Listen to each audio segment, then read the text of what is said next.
house with hope but with no end. That a man in history may be inhabited by the desire to change history, constant desire, will, determination, knowing that this will of change will never have an end. The will to change the world without the idea that you could liquid the evil, that you could reach a dead end of history.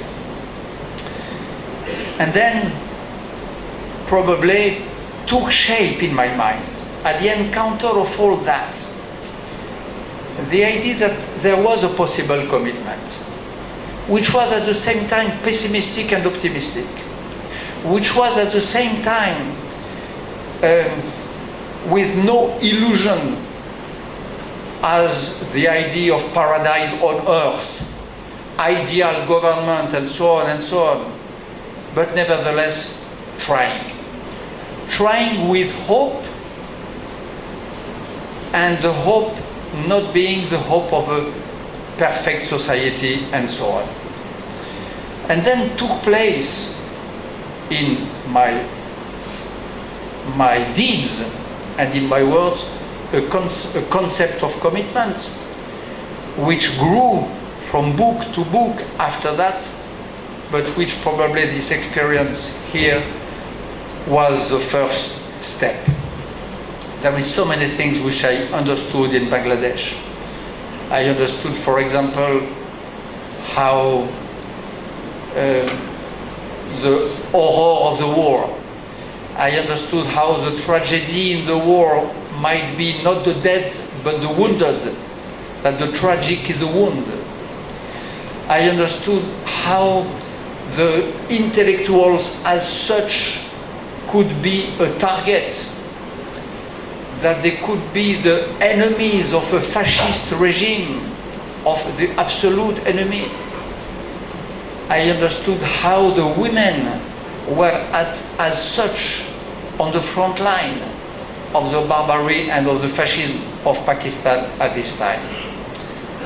So I understood also this idea of a commitment, which is a process, an endless process, which has to be pursued even if you know that it is endless.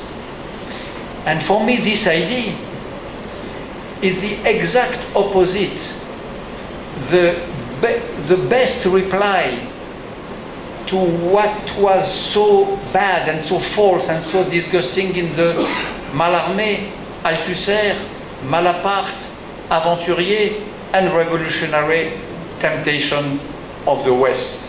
To quote Malraux, la tentation de l'Occident, who had him the temptation of the East and especially of Bangladesh.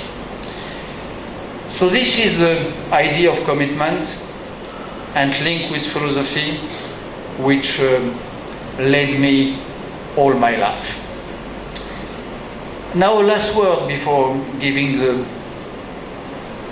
the word to the audience, and because I know that you have scheduled a few Q&A. Last word.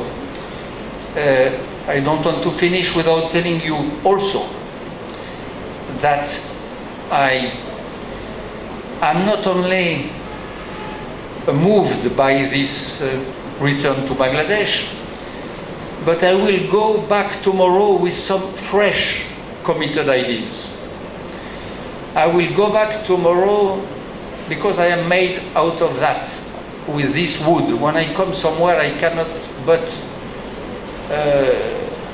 nourish some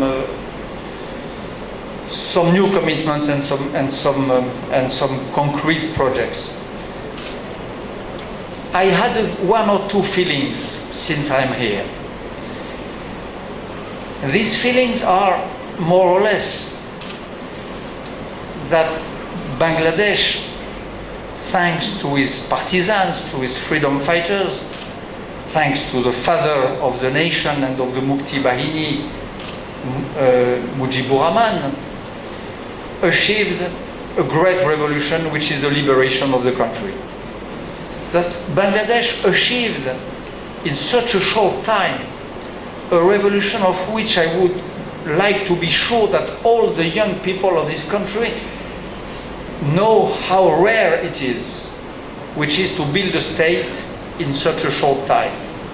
There is no other example, I don't know other example in modern history, or very few, of a state built out of nothing in 2 years and a half, by Mujibur Rahman, out of ground zero.